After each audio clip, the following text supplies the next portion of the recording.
Welcome back. I'm going on a little day trip today. This is the scene out my window. Anyhow, so you're going to have to endure me reading in the car, which is always an interesting venture. But here we go. We are in 2 Samuel chapter 3, and I can already hear my voice shaking with the road. That's okay. Here we go. Now, there was long war between the house of Saul and the house of David. But David waxed stronger and stronger, and the house of Saul waxed weaker and weaker.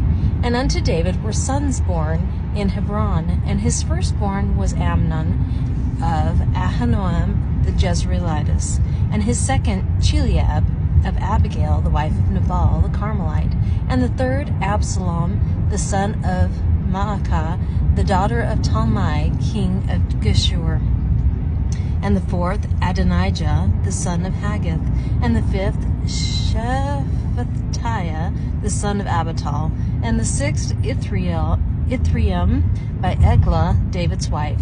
These were born to David in Hebron. And it came to pass, while there was war between the house of Saul and the house of David, that Abner made himself strong for the house of Saul. And Saul had a concubine, whose name was Rizpah, the daughter of Aiah. And Ishbosheth said to Abner, Wherefore hast thou gone in unto my father's concubine? Then was Abner very wroth for the words of Ishbosheth, and said, Am I a dog's head, which against Judah do shew kindness this day? Unto the house of Saul thy father, to his brethren and to his friends, and have not delivered thee into the hand of David, that thou chargest me today with a fault concerning this woman? So do God to Abner, and more also, except as the Lord hath sworn to David, even so I do to him, to translate the kingdom from the house of Saul, and to set up the throne of David over Israel and over Judah, from Dan even to Beersheba. And he could not answer Abner a word again, because he feared him. And Abner sent messengers to David on his behalf, saying, Whose is the land? Saying also, Make thy league with me, and behold, my hand shall be with thee, to bring about all Israel unto thee. And he said, Well, I will make a league with thee, but one thing I require of thee, that is, thou shalt not see my face, except thou first bring Michal, Saul's daughter, when thou comest to see my face. And David sent messengers to Ishbosheth, Saul's son, saying, Deliver me my wife Michal, which I espoused to me for 100 foreskins of the Philistines. And Ishbosheth sent, and took her from her husband, even from Phaltiel, the son of Laish. And her husband went with her along, weeping behind her to Bahurim. Then said Abner unto him, Go, return. And he returned. And Abner had communication with the elders of Israel, saying, Ye sought for David in times past to be king over you. Now then do it, for the Lord hath spoken of David, saying, By the hand of my servant David I will save my people Israel out of the hand of the Philistines, and out of the hand of all their enemies. And Abner also spake in the ears of Benjamin, and Abner went also to speak in the ears of David in Hebron, all that seemed good to Israel, and that seemed good to the whole house of Benjamin. So Abner came to David to Hebron, and 20 men with him, and David made Abner and the men that were with him a feast. And Abner said unto David, I will arise and go, and will gather all Israel unto my lord the king, that they may make a league with thee, and that thou mayest reign over all that thine heart desireth. And David sent Abner away, and he went in peace. And behold, the servants of David and Joab came from pursuing a troop, and brought in a great spoil with them. But Abner was not with David in Hebron, for he had sent him away, and he was gone in peace. When Joab and all the host that was with him were come, they told Joab, saying, Abner, the son of Ner, came to the king, and he has sent him away, and he is gone in peace.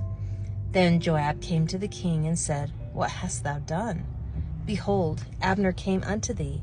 Why is it that thou hast sent him away, and he is quite gone? Thou knowest Abner the son of Ner, that he came to deceive thee, and to know thy going out and thy coming in, and to know all that thou doest. And when Joab was come out from David, he sent messengers after Abner, which brought him again from the well of Sirah, but David knew it not.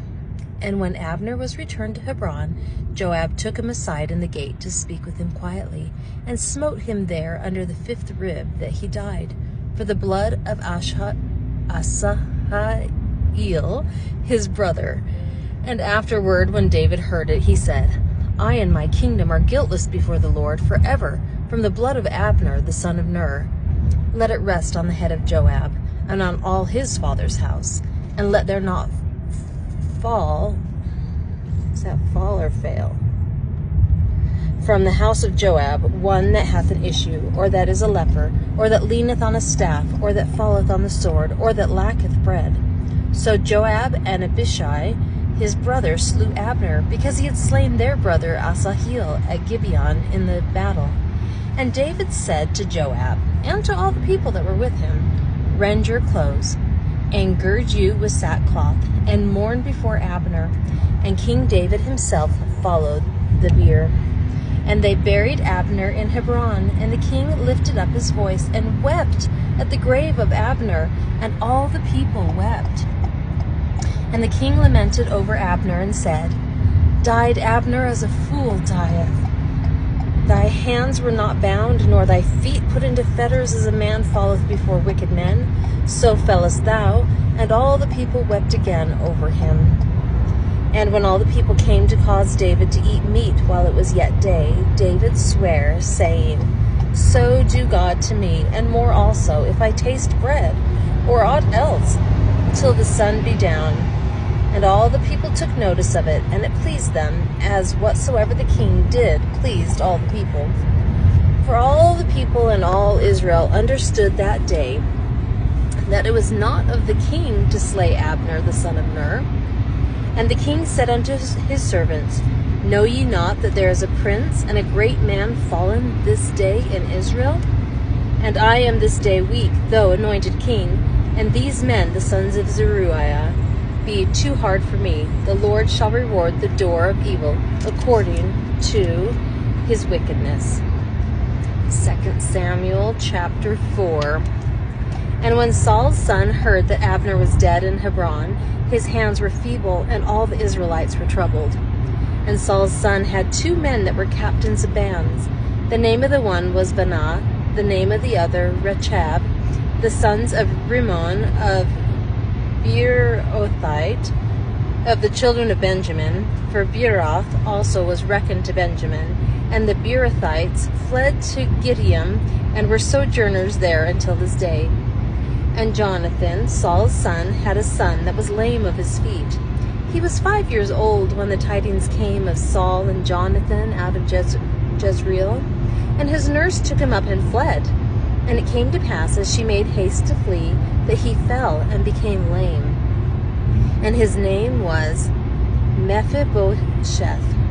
And the sons of Rimmon, the Beerothite, Rechab, and Baanah, went and came about the heat of the day to the house of Ishbosheth, who lay on a bed at noon. And they came thither into the midst of the house, as though they would have fetched wheat. And they smote him under the 5th rib.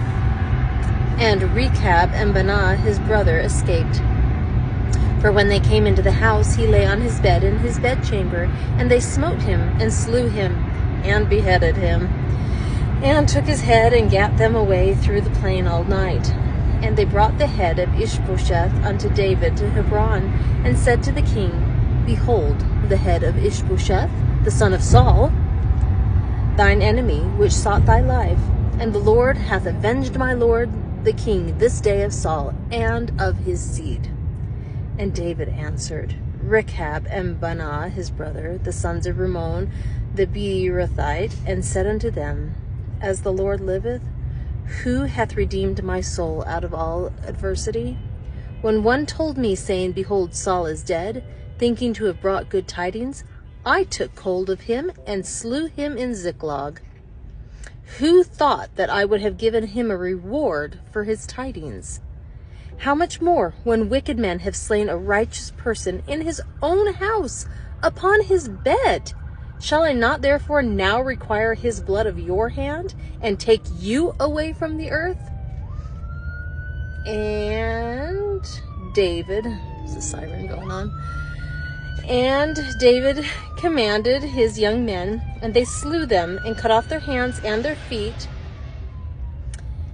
and hanged them up over the pool in Hebron. But they took the head of Ishbosheth, and buried it in the sepulchre of Abner in Hebron. Okay, that was a mighty adventure. That was a lot of bouncing around and lots of hard words to try and pronounce while I was doing that. Anyway, I hope to see you back tomorrow. Bye.